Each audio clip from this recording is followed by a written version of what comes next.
നമസ്കാരം. യാത്രക്കാരില്ലാത്തതിനാൽ നവകേരള ബസിൻ്റെ സർവീസുകൾ മുടങ്ങി.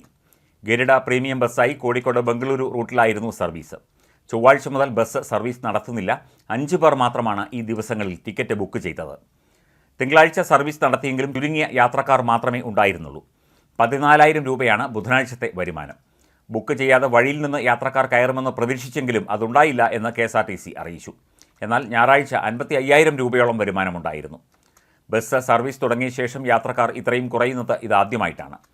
നാളെ ബസ് സർവീസ് നടത്തുമെന്നാണ് സൂചന. സർവീസ് മുടങ്ങിയ ദിവസങ്ങളിൽ ടിക്കറ്റ് ബുക്ക് ചെയ്ത യാത്രക്കാരെ മറ്റ് ബസ്സുകളിൽ ബംഗളൂരുവിലേക്ക് അയക്കുകയായിരുന്നു. മെയ് ആദ്യവാരമാണ് നവകേരള ബസ് സർവീസ് തുടങ്ങിയത്.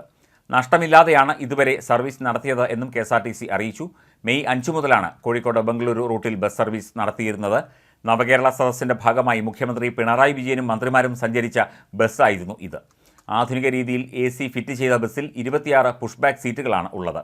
ഭിന്നശേഷിക്കാർ, മുതിർന്ന പൗരന്മാർ തുടങ്ങിയവർക്ക് കയറുന്നതിനായി പ്രത്യേകം തയ്യാറാക്കിയ യാത്രക്കാർക്ക് തന്നെ ഓപ്പറേറ്റ് ചെയ്യാവുന്ന തരത്തിലുള്ള ഹൈഡ്രോളിക് ലിഫ്റ്റും ക്രമീകരിച്ചിരുന്നു. ശുചിമുറി, wash basin, TV, music system, mobile charger സംവിധാനങ്ങളും ബസ്സിലുണ്ട്. എന്നാൽ ഈ സംവിധാനങ്ങളും ഉയർന്ന നിരക്കും ആളുകളെ ആകർഷിച്ചില്ല.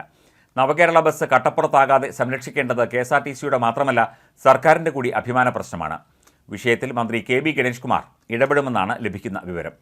സംസ്ഥാന സർക്കാർ സംഘടിപ്പിച്ച നവകേരള ബസ്സിൽ പങ്കെടുക്കാൻ മുഖ്യമന്ത്രി പിണറായി വിജയൻ അടക്കമുള്ള മന്ത്രിസംഘം സഞ്ചരിച്ച ബസ് കഴിഞ്ഞ മെയ് 5 തൊട്ടാണ് കോഴിക്കോട് ബംഗളൂരു റൂട്ടിൽ സർവീസ് തുടങ്ങിയത്.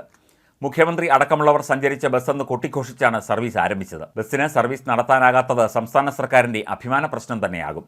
പ്രതിപക്ഷം ഇത് ആയുധമാക്കാനും സാധ്യതയുണ്ട്. അതിനാൽ തന്നെ വിഷയത്തിൽ മന്ത്രി ഗണേഷ് കുമാർ നേരിട്ട് ഇടപെടും. എയർ കണ്ടീഷൻ ചെയ്ത ബസ്സിൽ 26 പുഷ്ബാക്ക് സീറ്റുണ്ട്. സെസ് അടക്കം 1,171 രൂപയാണ് ടിക്കറ്റ് നിരക്ക്.